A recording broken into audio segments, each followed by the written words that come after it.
Oke guys, kali ini kita akan belajar tentang tutorial setting Windows 7 setelah install ulang atau inul ya, kita biasa menyingkatnya.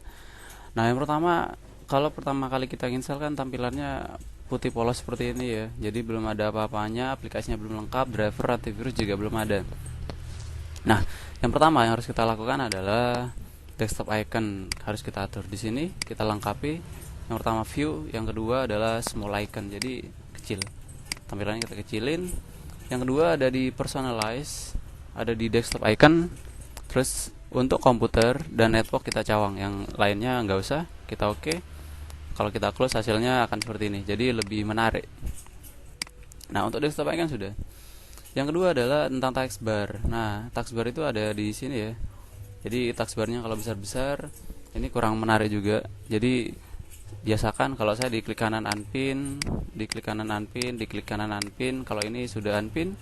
Nah, berikutnya setelah hilang semuanya baru kita kecilin. Klik kanan properties, use small icon. Terus setelah small ya, setelah small, kalau small kecil dia. Setelah itu B-nya nah kayak gini nih. Ada aplikasi-aplikasi yang di highlight, akan kita hilangkan. Caranya klik kanan properties, start menu, customize. Oke, ada di highlightnya dihilangkan. Kita oke. Kita oke. Saya ulangi, klik kanan di taskbar, properties, start menu, customize. Di sini ada highlightnya dihilangkan di oke. Nah, kalau kita lihat berikutnya, nah highlightnya sudah hilang.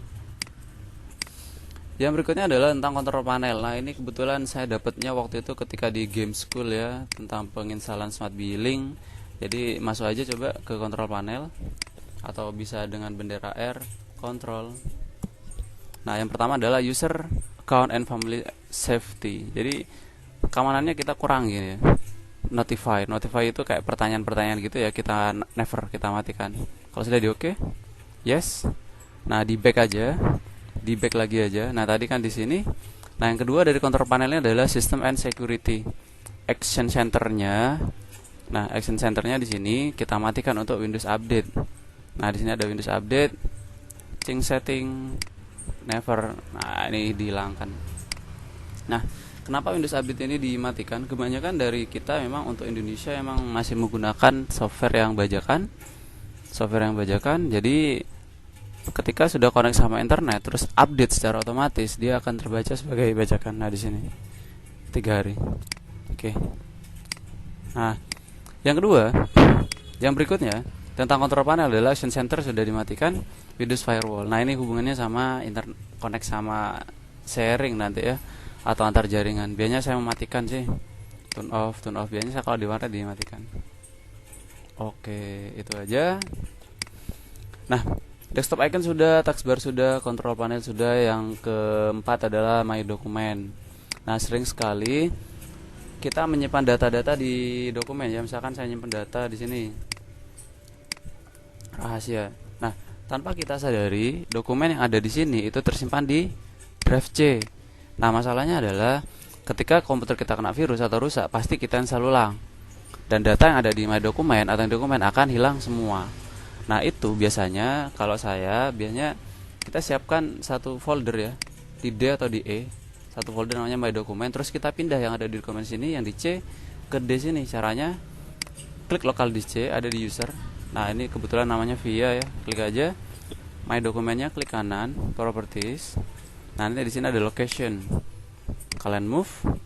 Nah, cari tadi folder my dokumen yang telah kita siapkan. Select folder, apply, yes, dan oke. Nah, untuk lebih rapi lagi, klik kanan di dokumen properties, yang C-nya di sini remove. Oke. Yang terakhir adalah resolusi. Sebenarnya resolusi ini di awal seharusnya ya, tapi karena ini tutorial yang saya buat jadi kacau, jadi rusak, jadi resolusinya di belakang. Caranya klik kanan, screen resolution. Nah, di sini ada resolusinya awalnya segini. Kita atur jadi segini dulu. Kenapa? Seharusnya sih 1300 ya. Tapi karena drivernya belum diinstal jadi masih segini. Kemudian kita oke. Oke. Nah, jadi secara sederhana settingannya sudah selesai. Jadi intinya adalah ini finishing gitu ya. Jadi kalau pedagang bakso pasti orang bisa buat bakso semua, tapi untuk buat bakso yang enak tidak semua orang. Ini settingan standar yang sering saya gunakan. Bisa teman-teman praktekkan ketika mensal ulang. Oke, terima kasih. Semoga bermanfaat.